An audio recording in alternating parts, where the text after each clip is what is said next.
Hi, my name is Seantay. I'm a Certified Prenatal Yoga Instructor, and today I'm going to talk to you about the poses that you should avoid during pregnancy. Now, prenatal yoga is hugely beneficial during your pregnancy for your changing body as well as preparing for childbirth. And as you approach this practice, it's important for you as well as the yoga community in general to be really well educated in what is safe and what is not as safe to practice during pregnancy. So today we'll be covering what types of poses are contraindicated in your pregnancy and that you should probably avoid. Before I dive into that, I want to share with you a little bit about why it's so important to understand this, and also a little bit about my background and my experience with this. So when it comes to learning about what poses not to do or what poses to do, it's more about why. Why is a pose beneficial, or why might it not be beneficial? And if we start to ask the question of why, we can start to understand more, we can start to understand better why, obviously, we can approach these postures. So I don't want you to be thinking, okay, I can't do this pose or I can do this pose. It's more about, with this pose, is it going to be beneficial for me or is it not going to be beneficial for me? And can I make an educated choice on whether or not I should practice this at this time?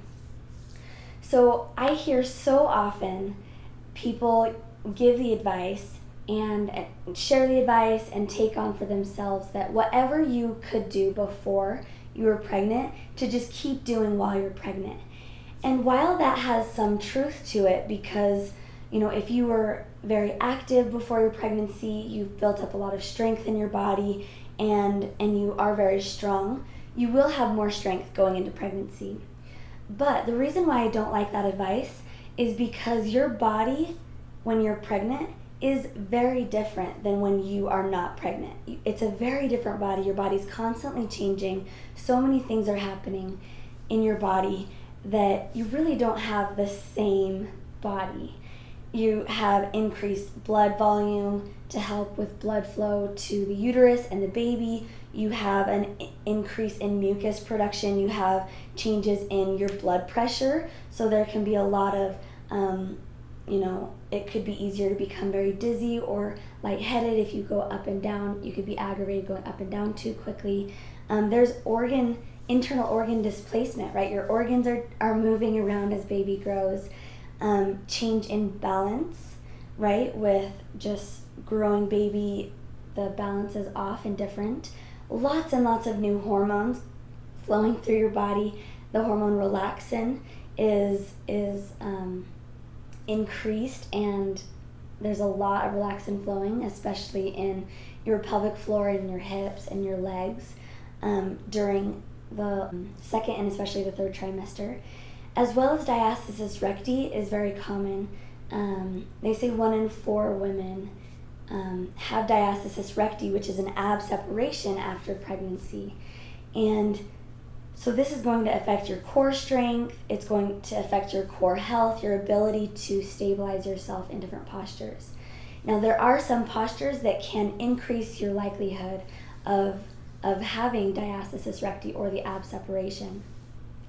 Now I want to share with you my story. When I've been doing yoga for many years, and when I first got pregnant with my son about 4.5 years ago, I just kept doing a full-on advanced practice. Everyone told me just continue. If you were comfortable before, you can continue doing that during your pregnancy. And I felt great. I felt healthy. I felt strong, and I loved, honestly, probably it fed my ego a little bit. I just loved having an advanced practice, and it felt really good. And I was all about listening to your body and doing what feels good. But I wasn't aware of some of these contraindications. And so I continued to, I didn't lay on my stomach. I didn't do savasana on my back. I was modifying a few things, but I continued to do lots of other things. So before I dive into what's contraindicated, I was just about to go through it. But because I continued doing a almost completely advanced practice throughout that pregnancy, after giving birth, I had a very large ab separation, and it was incredibly hard to close that back up again. It took a very, very long time to heal my core. In fact, I wasn't able to heal my core until after my second baby, so it continued to affect me. It affected my self-esteem. I wasn't able to heal my core. I was confused. Why am I not able to practice yoga the way I was always able to before? And it was just pretty hard on me emotionally and physically. And it wasn't until after I was pregnant with my second child, my daughter, where I took my prenatal yoga teacher training and learned about the contraindications, learned about diastasis recti, and learned how I could start to heal that. So thankfully I was able to heal that diastasis recti completely before this pregnancy, and I've approached this pregnancy completely differently, which has been a blessing. So now we'll dive into what is contraindicated. What are the poses that you should avoid during pregnancy? Obviously, the first one is any kind of belly work where you're laying on your belly.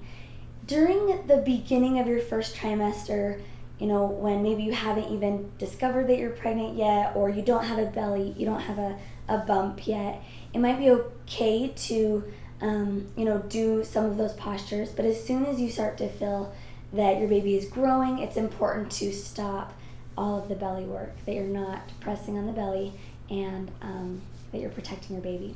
The next is back work. It's very common for women to feel very uncomfortable on their back, and most women can't stay on their back for more than a couple minutes without starting to feel lightheaded and just starting to feel a little bit sick.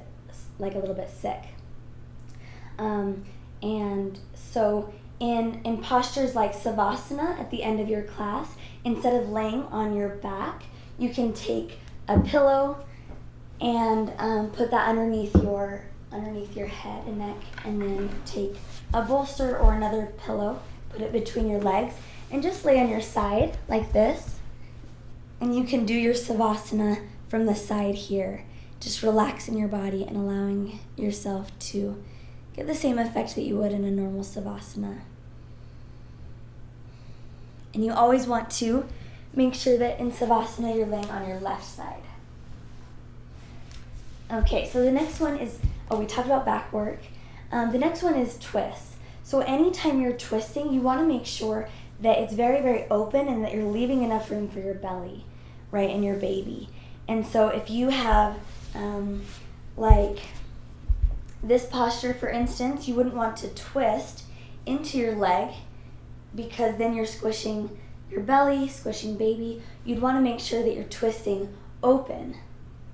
So you can still receive some benefits of twisting, and it feels wonderful in the spine, you're opening up, but you're still really, really open and leaving a lot of room for that baby. Okay. Now, the next one is pranayama. This is one that a lot of people don't think about, and pranayama means breath work.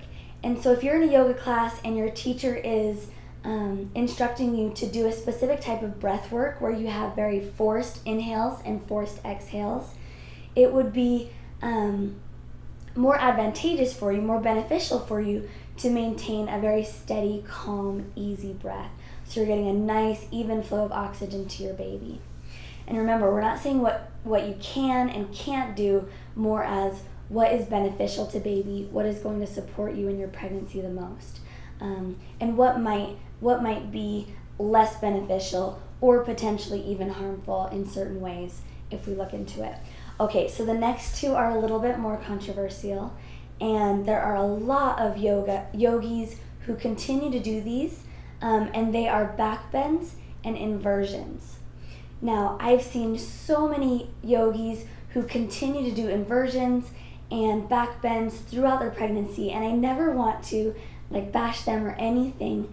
Oftentimes people are just, listening to their body and trying to feel what feels good in their body, and if they have a very advanced practice before their pregnancy, they feel comfortable doing that throughout their pregnancy. But there are lots of reasons why you might want to refrain or avoid doing these poses during your pregnancy. with back bends, you have a large increased risk of having diastasis recti. With your hormone relaxin and a growing baby and growing belly, it's by doing those really deep back bends, you are encouraging the ab gap or the diastasis recti to occur and encouraging those ab muscles to separate. Because when you do those deep back bend postures, your baby's pushing into your belly.